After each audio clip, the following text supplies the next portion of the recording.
Yosh bolalaringizga ochadigan, o'rgatadigan birinchi kalima la ilaha illalloh bo'lsin. O'zicha harakat qilish kerak. Shu kalimani bora o'rgatib qo'ymasin bolasiga. Fotihani bora o'rgatib qo'ymasin ko'chada. Nima uchun bunaqa deyapti? Ehtiyot bo'ling, o'rgatib qo'yishmasin ko'chada shu kalimani. Ehtiyot bo'ling, alhamdulillah o'rgatib qo'ymasin. Chunki kim o'rgatsa, shu odamga ajr ketadi.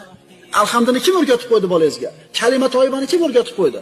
Umrini oxirigacha aytgan toyiba kalisi, Fotiha surasi o'qir ekan, shu o'rgatgan odamga ajr bo'ladi. Shuning uchun ehtiyot bo'ling. O'zingiz o'rgatib qo'ying tezroq. Toki bir kunda nechta o'qiydi musulmon alhamdulillah surasi. Har bitta harfiga qancha ajr bor? 10 ta ajr bor. Va shuncha savob birovga berib yuborasizmi? Yo'q, o'zingiz o'rgating. Kalimani ham o'zingiz o'rgating. Fotiha surasini ham o'zingiz o'rgating. Agar vaqtingiz bo'lsa, albatta.